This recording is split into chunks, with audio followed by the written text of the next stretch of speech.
प्रिय छात्रों, नमस्कार। इंडिया ऑनलाइन क्लास में आपका स्वागत है। आज हम कक्षा 10वीं के चैप्टर 5 का प्रश्न वाले 5.1 के प्रश्न क्रमांक 4 के 13, 14 और 15 सवाल हल करेंगे। तो सबसे पहले हम शुरू करते हैं। 13वां सवाल हल करेंगे, जिसमें हमें दिया हुआ है पद दिए हुए करनी 3, करनी 6 और करनी 9 और करनी 12 जो इनका हमें बताना है कि समांतर श्रेणी है या नहीं। तो शुरू करते हैं। सबसे पहले दूसरे पद में से पहला पद हम माइनस करेंगे, यानी कि A2 माइनस A1 बराबर करनी 6 दूसरा पद है हमारा, माइनस करनी 3 हमारा पहला पद है, बराबर। हम आपको यहाँ इसको रफ में समझाते हैं। यहाँ पर सबसे पहले हम जो है 6 के जो है गुणनखंड निकालते हैं।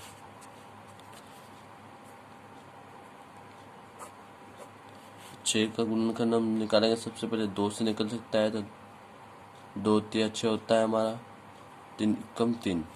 तो इसको हम किस प्रकार से लिख सकते हैं, 2 गुणित 3।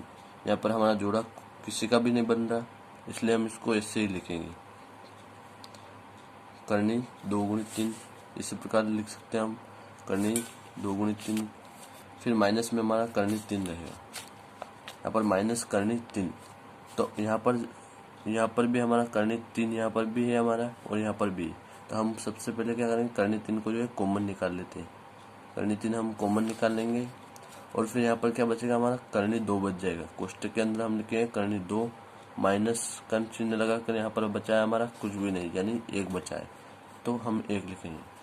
फिर इसके बाद आगे हल करेंगे। फिर A3 माइनस A2 करेंगे, बराबर A3 हमारा 9 है, करनी 9 माइनस करनी 6 हमारा A2। फिर बराबर इसी को भी इसी प्रकार करेंगे। यहाँ पर हम 9 का गुणनखंड निकालेंगे, 3 से जाएगा, 3 3 9, 3 कम 3। तो इसको हम इस प्रकार से लिख सकते हैं, करनी के अंदर 3 गुणित 3। यहाँ पर हमारा क्या जोड़ा बन रहा है, एक जोड़ा बन रहा है, लेकिन हम इसको नहीं लिख सकते। अगर हमारे पास एक और 3 होता है यहाँ पर, तो हम इसको बाहर लिख सकते थे, यानी कि इस प्रकार 3 करनी 3 इस प्रकार हम लिख सकते थे। लेकिन अभी हमारे पास एक ही जोड़ा है, इसलिए हम नहीं लिखेंगे। और फिर इसको भी करनी के अंदर 3 गुणित 3 लिखेंगे। फिर माइनस 6 का हमारा जो गुणनखंड आया था, करनी 2 गुणित 3, तो हमने यहाँ पर उसको लिख दिया है, करनी 2 गुणित 3।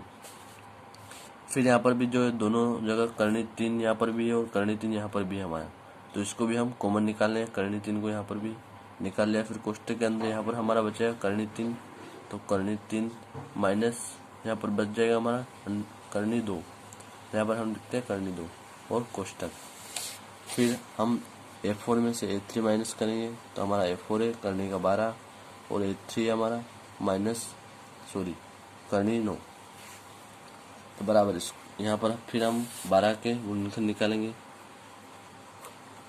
तो 2 से निकलेगा यहाँ पर, 2 छंग 12, 2 3 6 और फिर 3 कम 3। तो इसको करने के अंदर हम लिख सकते हैं इस प्रकार, 2 गुणित 3। तो यहाँ पर क्या है, 2 का हमारा जोड़ा बन रहा है, तो हम इसको बाहर लिखेंगे 2 इस प्रकार से, बराबर 2 करनी 3, और जो 3 का जोड़ा नहीं बन रहा उसको करनी के अंदर हम लिखेंगे।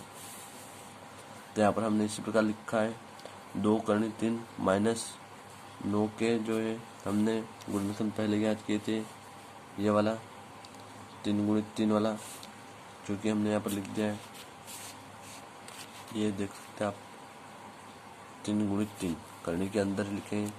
फिर यहाँ पर हमारा जोड़ा बनाएंगे फिर से, तो करनी 3 यहाँ पर भी और करनी 3 यहाँ पर भी, तो हम करनी 3 को बाहर निकाल लेंगे।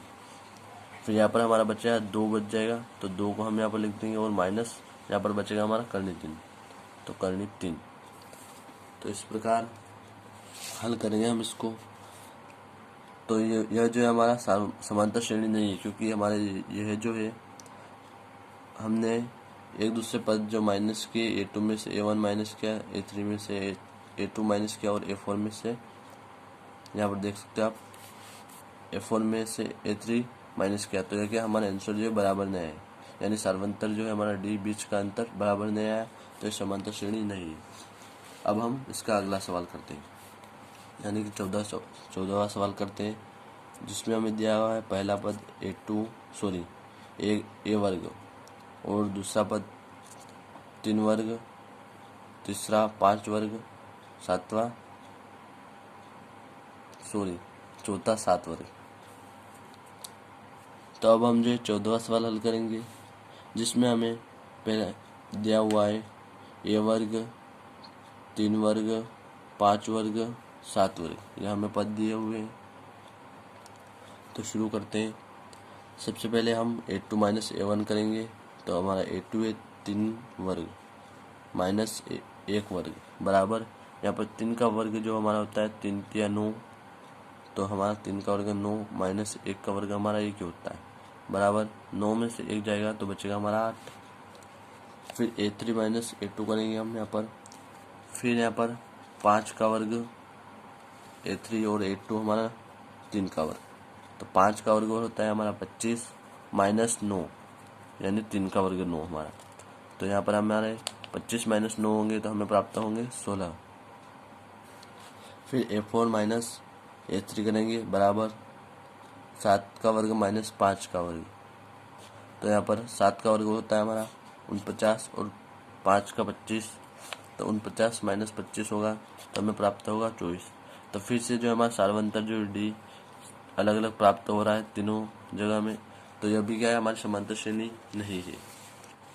तो हम लिखेंगे यहाँ पर A2 माइनस A1 बराबर नहीं है, A3 माइनस A2 बराबर नहीं है, A4 माइनस A3 है, मतलब कि ये तीनों जो एक दूसरे में बराबर नहीं, तो अतः यह दी गई श्रेणी जो है समांतर श्रेणी नहीं है।